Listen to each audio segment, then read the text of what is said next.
వీడిన వారిని తీసుకోబోమన్న BRS boss KCR వైఖరిలో మార్పు వచ్చిందనే ప్రచారం జరుగుతోంది. కారు పార్టీ అధినేత యూటర్న్ తీసుకున్నారనే టాక్ నడుస్తోంది. కేసీఆర్ వైఖరిలో మార్పునకు కారణాలేంటి? రాజీనామా చేసిన నేతల విషయంలో గులాబీ పార్టీ పెద్దలు చెప్పిన మాటలన్నీ వట్టి కోతలేనా? కష్టకాలంలో కారు దిగి వెళ్లిన నాయకులు కాళ్ళు పట్టుకున్నా మళ్లీ చేర్చుకోబోమని దంచిన డైలాగులన్నీ నీటి మూటలేనా? గులాబీ పార్టీకి గుడ్ బై చెప్పిన మాజీ ఎమ్మెల్యే తాటికొండ రాజయ్యను తిరిగి చేర్చుకోవడంలోని ఆంతర్యమేంటి? తెలంగాణ ఉద్యమానికి ఊపిరిలూదిన బీఆర్ఎస్ పార్టీ ప్రస్తుతం క్లిష్ట పరిస్థితులు ఎదుర్కొంటోంది. దశాబ్దకాలం రాష్ట్రాన్ని ఏలిన గులాబీ పార్టీ అసెంబ్లీ ఎన్నికల్లో ఓటమిని మూటగట్టుకుంది. ఈ షాక్ లో ఉన్న గులాబీ పార్టీ పెద్దలకు దెబ్బ మీద దెబ్బ తగులుతోంది. ఢిల్లీ లిక్కర్ స్కామ్ కేసులో కేసీఆర్ కూతురు ఎమ్మెల్సీ కవిత అరెస్ట్ అయి జైలుకెళ్లారు. ఫోన్ ట్యాపింగ్ వ్యవహారంలో రోజుకో నేత పేరు బయటకు రావడం కలవరపెడుతోంది. ఇలాంటి కష్టకాలంలో నేతలు కూడా అధినేత కేసీఆర్ కు ఝలకిస్తున్నారు. ఇన్నాళ్లు కారులో షికారు చేసిన నేతలు వరుసగా రాజీనామా చేస్తున్నారు. కారు దిగి కాంగ్రెస్ కండువా కప్పుకుంటున్నారు. పార్టీ వీడే వారిని ఆపలేని నిస్సహాయ స్థితిలోకి వెళ్లిన బీఆర్ఎస్ పెద్దలు వారిపై మాటల దాడికి దిగారు. కష్టకాలంలో పార్టీ వీడి వెళుతున్న నేతలు మళ్లీ వచ్చి కాళ్లు మొక్కినా తిరిగి బీఆర్ఎస్ లో చేర్చుకునే ప్రసక్తే లేదని డైలాగులు దంచికొట్టారు. కానీ మాజీ deputy CM Tatikonda Rajaiah episode తో కేసీఆర్ యూటర్న్ తీసుకున్నారనే చర్చ సాగుతోంది.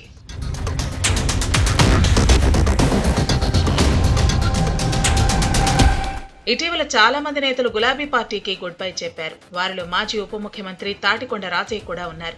గతేడాది జరిగిన అసెంబ్లీ ఎన్నికల్లో ఉమ్మడి వరంగల్ జిల్లా స్టేషన్ ఖన్పూర్ బీఆర్ఎస్ ఎమ్మెల్యేగా ఉన్న ఈ నేతను పక్కన పెట్టి కడియం శ్రీహరికి టికెట్ ఇచ్చారు బీఆర్ఎస్ బాస్ కేసీఆర్. బదులుగా రాజయ్యకు రైతు బంధు రాష్ట్ర సమితి చైర్మన్ పదవినిచ్చి బుజ్జగించారు. ఆ ఎన్నికల్లో కడియం శ్రీహరి ఎమ్మెల్యేగా గెలిచారు. కానీ రాష్ట్రంలో కాంగ్రెస్ ప్రభుత్వం ఏర్పడింది. ఈ పరిణామాల్లో తాటికొండ రాజయ్య కూడా బీఆర్ఎస్ కు రాజీనామా చేశారు. కాంగ్రెస్ పార్టీలో చేరే ప్రయత్నంలో భాగంగా సీఎం రేవంత్ రెడ్డిని కూడా కలిశారు.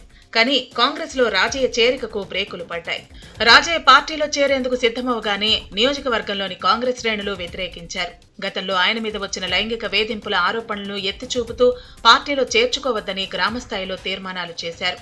ఇక అదే సమయంలో కడియం శ్రీహరితో కాంగ్రెస్ జరిపిన చర్చలు సక్సెస్ అయ్యాయి. తన కూతురు కడియం కావ్యతో కలిసి వెళ్లి కాంగ్రెస్ లో జాయిన్ అయ్యారు. పార్లమెంటు ఎన్నికల్లో కడియం కావ్య కాంగ్రెస్ అభ్యర్థిగా వరంగల్ లోక్సభ స్థానం నుంచి బరిలో దిగారు. దీంతో తాటికొండ రాజయ్యకు కాంగ్రెస్ లో ఎంట్రీకి దారులు మూసుకుపోయాయి. హస్తం పార్టీలో చేరటానికి కడియం శ్రీహరి రూపంలో అవాంతరం ఏర్పడటంతో రాజయ్య మళ్లీ తిరిగి గులాబీ గూటికి చేరారు.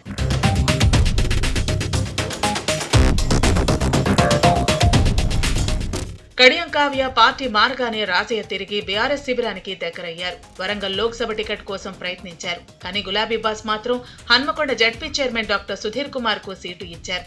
దీంతో పార్టీ విడిన వారికి రీ ఎంట్రీ ఉండదనే చర్చ జరిగింది. బీఆర్ఎస్ కోసం పనిచేసిన ఇతర నేతలకు అవకాశం దక్కుతుందని కొందరు ఆశలు పెంచుకున్నారు. కానీ అంతలోనే సీన్ రివర్స్ అయింది. కారు పార్టీ అధినేత కేసీఆర్ మాజీ ఎమ్మెల్యే తాటికొండ రాజయ్యను ఫామ్ హౌస్ పిలిపించుకుని మాట్లాడారు. ఈ నేతకు స్టేషన్ ఖన్పూర్ బీఆర్ఎస్ ఇన్ఛార్జిగా బాధ్యతలు అప్పగించారు. దీంతో పార్టీ వీడిన వారికి మళ్లీ చేర్చుకోమని వర్కింగ్ ప్రెసిడెంట్ కేటీఆర్ చెప్తున్న మాటలు నీటి మూటలే అని క్యాడర్లో చర్చ జరుగుతోంది. ఈ విషయంలో కేసీఆర్ యూటర్న్ తీసుకున్నారనే వాదనలు వినిపిస్తున్నాయి. భవిష్యత్తులో కూడా ఇదే జరగొచ్చనే టాక్ పార్టీలో వినిపిస్తోంది.